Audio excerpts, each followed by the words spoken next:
Physical hunger and emotional hunger. How can you tell the difference and how can you satisfy them both? You may be aware that physical hunger is not the only type of hunger that we feel, and there are actually multiple other types of hunger, but today I'm going to focus on the two main ones, so physical hunger and emotional hunger. I get lots of questions on these two types of hungers, lots of people asking me tips to deal with emotional hunger and recognize it. So today we are going to address that, and of course if you want me to address the other types of hunger, let me know. What is physical hunger? So this is probably the easy type of hunger that everybody has experienced and knows about. Physical hunger is when your body is in need of actual food, and it will let you know that by having some physical signals, like you will feel an emptiness in your stomach, there may be some growling or rumbling, you may feel that your energy levels are low, that you're tired, even dizzy or nauseous if you let it get too bad, if you let it go too long without actually eating. Basically, physical hunger is telling you that you haven't eaten in a long time and that now your body is in need of nutrients to cover your basic needs.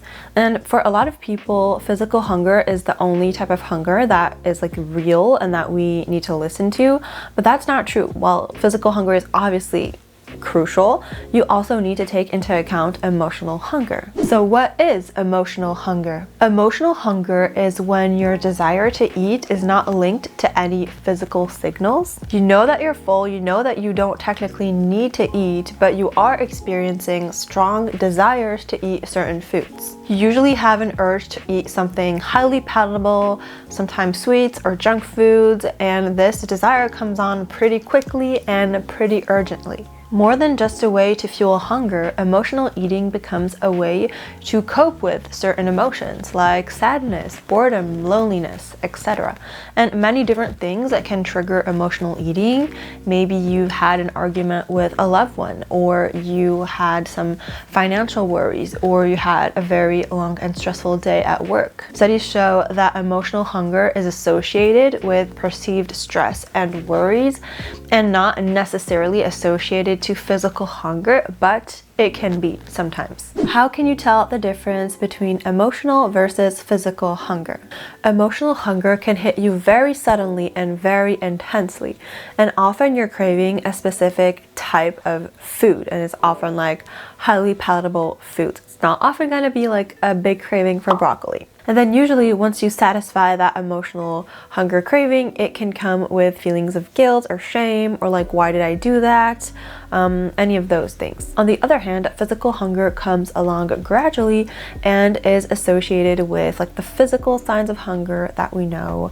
So you may feel that your stomach is empty, that you have like grumbling, rumbling sounds in your stomach, that you're low energy, and then if you wait too long, you can even get kind of dizzy, have like a headache, or even nausea. Usually physical hunger doesn't involve craving a specific food, and the feeling of hunger goes away once you feel full and satisfied, and it doesn't come with any negative feelings. Why is it sometimes hard to tell emotional hunger and physical hunger apart? In an ideal world, you would realize that you aren't experiencing physical hunger, and you would be able to say, okay, my body's not giving me the signals that I am hungry, so this must be emotional hunger, and therefore I am not going to eat. However, sometimes it can be very difficult to discern whether you're feeling emotional hunger or physical hunger, and that's also because the two of them can overlap. Let's say you had a very long work day and you had tons of stressful meetings and you weren't able to eat lunch. You didn't have time, so you skipped lunch. And then you get home and you're stressed from all of this long day and you're really hungry, so you decide that you're not feeling the veggies and quinoa that you had planned originally, so you're going to just order a big cheesy greasy pizza and have some ice cream with that. In this situation, it's very hard for you to say whether you're experiencing physical hunger or emotional hunger, because actually you're experiencing both. You're having some of the signals of physical hunger, so you probably have an empty growling stomach. You probably feel that you don't have a lot of energy and you've had this feeling of hunger come gradually, but also you have this intense craving for a certain type of food, like a highly palatable, sugary or junk type of fatty food that comes with emotional hunger. And you may also feel these feelings of guilt and shame after finishing your pizza and your ice cream, again, that are associated to emotional hunger. This overlapping of both types of hunger happens if you go on for too long without acknowledging the one type of hunger that you're having initially. So in the previous situation, if you had acknowledged your physical hunger and if you hadn't skipped lunch, then chances are you would have gotten home and you would only have this emotional hunger aspect from the exhausting workday, but you would have been fine by eating just like a couple of cookies, and that would have satisfied that emotional hunger because your physical hunger had already been taken care of throughout the day, and then you could have had your veggies and quinoa and then some cookies. That's how you would have been able to balance that out. And maybe the opposite example is possible as well. So let's say that you were experiencing some emotional hunger towards the beginning of the day, but instead of acting on it and listening to that craving, you're just like, oh, it's just emotional hunger, it's fine, whatever. But then as time goes on, physical hunger adds on to that. And so instead of, when it's time to like eat lunch, instead of being fine with like your regular sandwich that you normally have, since there's that emotional component that's being added, you're now feeling like you want to have tons of sweets and like cookies, or like go get McDonald's or something, because you're wanting to satisfy both. And when this situation happens, when physical hunger and emotional hunger overlap, or when you're not able to say what type of hunger you're feeling, then it's important to cater to both types of hunger. So for instance, you can have like a healthy, balanced meal with, enough macronutrients to get you filled up to kind of satisfy that physical aspect of your hunger. But then you also want to allow yourself to have maybe a couple of cookies, or maybe a scoop of ice cream, or some chips, some fries, whatever, something to satisfy your emotional type of hunger. Addressing physical hunger. The first and most important step to dealing with physical hunger is to actually give your body the nutrients it needs.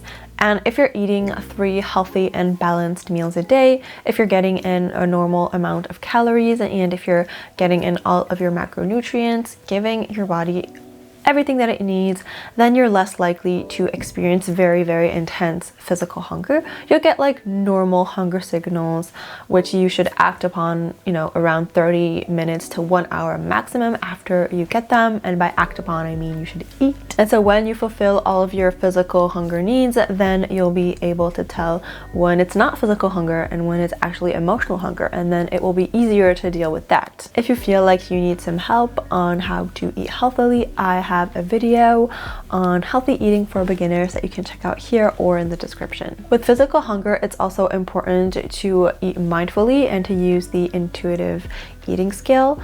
And it would be good if you're able to mentally rate your hunger before, during, and after your meal using the scale. So basically, if you're at a 1, it means that you're completely starving. You should never get to that point. And then if you're at a 10, it means that you are overly full, like stuffed, and you shouldn't get to that point either. And a 5 is like a neutral middle ground. This is what you should feel like throughout the day when you're like done eating, like in between meals, I guess.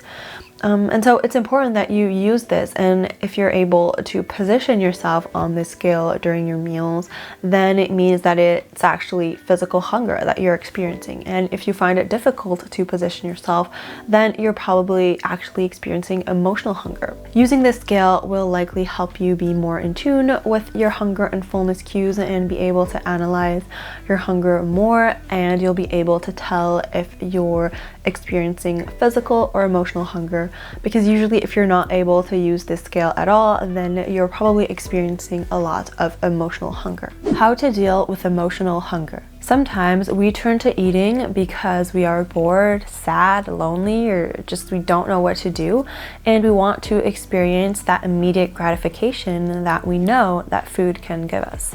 And sometimes that's okay. Physical hunger is not the one and only true type of hunger that needs to be satisfied, while the other types of hunger is just need to be ignored. That's not the way it works. Food can absolutely be used as an emotional tool, and it can also be a great way to celebrate positive emotions as well. You know, eating a delicious cake for someone's birthday, or having a pizza night to celebrate finishing your exams, or going to a restaurant with friends to celebrate a promotion.